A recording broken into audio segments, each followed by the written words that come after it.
Hello, we're going to be covering the Coca-Cola Bottling Group Consolidated. I'm Nicholas Warren. Bradley Eckert. And I'm Audra Vogler.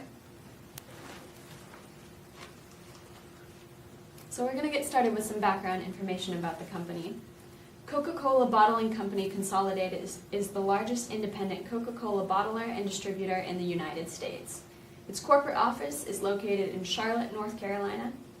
The company's main purpose is to honor God, serve others, pursue excellence, and grow profitably. CCBCC not only bottles soft drinks, but a multitude of beverages including juice, milk, water, and energy drinks. Their product line variety spans over 300 brands and flavors of beverages. It is of utmost importance for them to implement a safe and inclusive work environment for all. They are focused on green initiatives in addition to contributing to the economic development of the communities in which they operate. Our group has determined that Coca-Cola Consolidated practices an integrated business level strategy, and that they provide a high-quality product differentiation at an affordable price for the customers. On taking price and quality, they take their high-quality products as a constant and compete against their prices. Compared to similar items, their products are reasonably and comparably priced. Coca-Cola Bottling Company Consolidated produces high volumes of standardized products in order to take advantage of economies of scale. The company is focused on growth and capitalizing on the diversification of its brand in the global market. Okay, so we'll jump into the driving forces part of this. With the driving forces, consumers are looking for a more eco-friendly product. With that, they're looking for plastic bottles that aren't made of 100% plastic. They're looking for recycled plastic used in the bottle. Also, there are healthier alternatives for the drink market nowadays. We also have things like sports drinks, soft drinks, water, and then also energy drinks at the same time. And also, with this, another driving force is going to be the way that the society works nowadays. Today, we are an on-the-go society where most people are grabbing a drink and going on the go, where the bottle, it comes in handy and it makes it just an easy, grabbable product to grab and go. Also, another driving force is going to be just the growth in the population every year. The world right now is at 7.6 billion people, and it's growing consistently every year. And this is something that's going to be taken advantage of by Coca-Cola. With the key success factors, one thing that has dominated and helped them dominate the market is the brand recognition of Coca-Cola. Coca-Cola is an iconic brand. Everybody knows it when they see the bottle. The bottle is a trademark registered product. When you see the bottle, you know it's a Coca-Cola bottle. And this has helped them through the marketplace with the brand recognition. It's worldwide. Also, with the product diversity, this has been able to help them a lot with the acquisition of companies with the water, sports drinks, soft drinks, things like Powerade and things like that. It's really diversified the line, so it's not just the soft drink company anymore. They're going for different products. The advances in technology is things that have helped with the production process. They've been able to reuse recycled materials to help with the bottling process, so it's not just the 100% anymore. It's helping to cut costs a little bit with the recycled materials. And then we jump into with the new market. With the alternatives, or with people becoming more health conscious nowadays, there's a lot more alternatives and more market share out there available. With new companies popping up all the time with things like twisted teas and different smart waters and things like that, it's new market share that's available for Coca-Cola to take over. The next section we're going to cover is a SWOT analysis, beginning with the internal components, which is composed of strengths. First one we're going to talk about is brand recognition.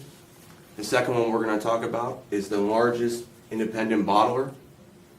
The third one is it's the worldwide leader in beverage sales. The fourth component is 4 out of the 10 most popular sodas in America belong to the Coca-Cola Group. The last strength we're going to talk about is the free electronic pay system that they provide to the suppliers. Moving on to weaknesses. The first weakness we're going to talk about is the fixed prices from Coke. Coke Corporation fixes their prices to the bottling group. The second weakness we're going to talk about is they have a slower shipping speed than a lot of their competitors in the market. The third weakness we're going to discuss is the criticisms that they have faced over the years. The fourth weakness is there are too many ineffective brands. Coca-Cola has a lot of different brands, but a lot of them are ineffective. The last weakness we're going to talk about is they rely too much on carbonated beverages. If there was a change in the market and consumers chose not to consume carbonated beverages, Coca-Cola would be in a big problem. Moving on to the external components, opportunities.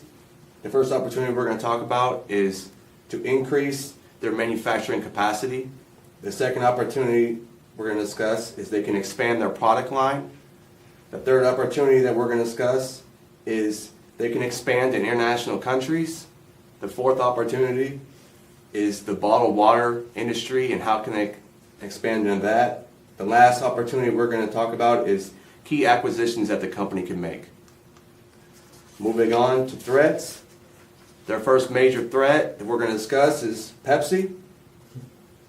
The second major threat is the raw materials cost rising and falling. The third threat we're going to discuss is health conscious consumers and what they choose to purchase. The fourth threat we're going to discuss is the government regulations that they face on a yearly basis. The last threat that they're going to face is water scarcity around the globe. Since the majority of their products are composed of water, it's something they're going to have to deal with in the future. Moving on to the financials. 2015 was definitely their strongest year. As you can see here, a lot of the statistics state that 2015 is their best year. Here's a chart depicting this data. It shows the GPM, the OPM, MPM, ROA, and ROE from 2012 to 2016.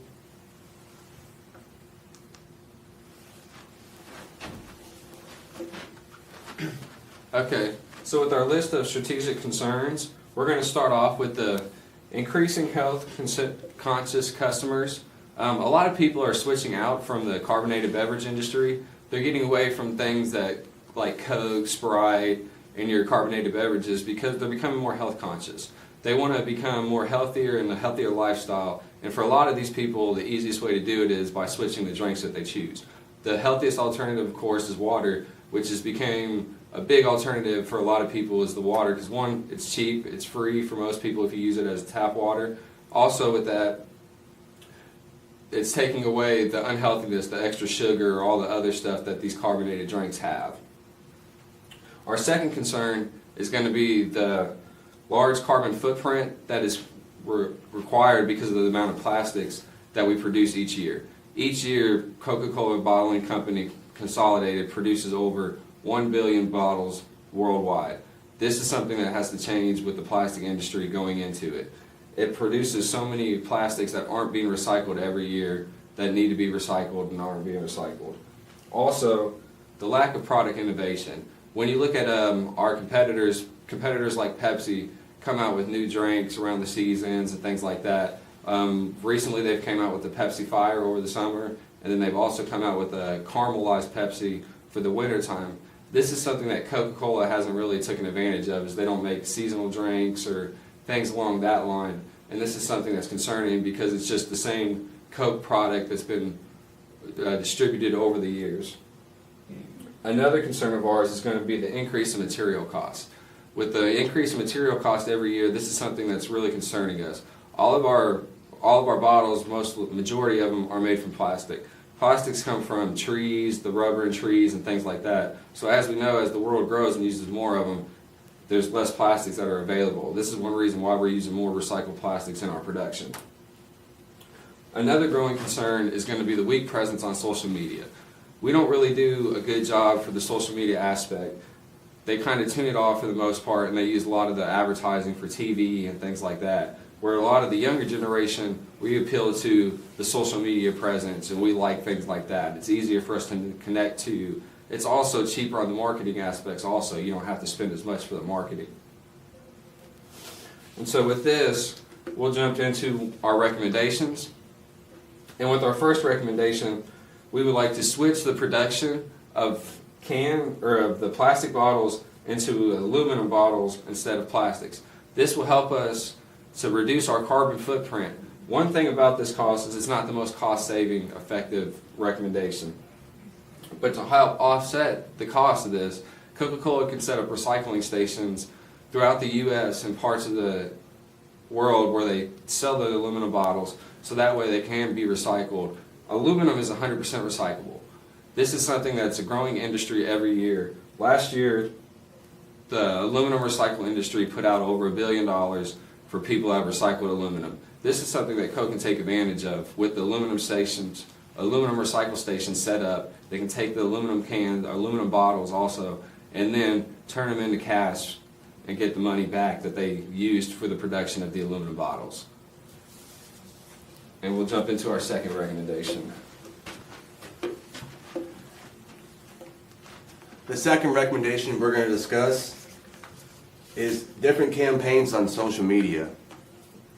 We're going to let the consumers come up with new flavors or beverages to widen the variety.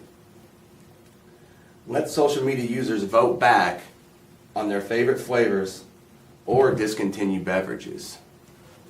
This way, we can gather more information about the beverages that we need to enhance and the ones that we need to do away with. Moving on to our last recommendation. Our third recommendation is to include a sweeter yet healthier option on their line of soft drinks. With the increase of health consciousness among the average consumer, Coca-Cola sales are taking a hit on their leading product. Soft drinks are generally deemed unhealthy, so consumers are getting their fix through other beverages, such as sparkling water or juice. One of Coke's defining characteristics is its caramelly sweetness, so this almost cannot be avoided. Drinks such as Coke Zero and Coke Light make exponentially less sales each year because the artificial low-calorie sweeteners used can be harmful to the body over time, and many people simply don't like the taste. Alternately, Coke produced in Mexico is highly sought after because of its taste due to the usage of natural cane sugar as opposed to high fructose corn syrup in the standard Coke recipe. Our proposition is to incorporate a sweeter yet healthier Coke option made with natural stevia extract. Stevia is slightly less sweet than sugar, but the natural appeal will be sought out by consumers without affecting the famous Coke taste, while providing a healthier option for consumers worldwide. This addresses our strategic concern number 1. Thank you for your time.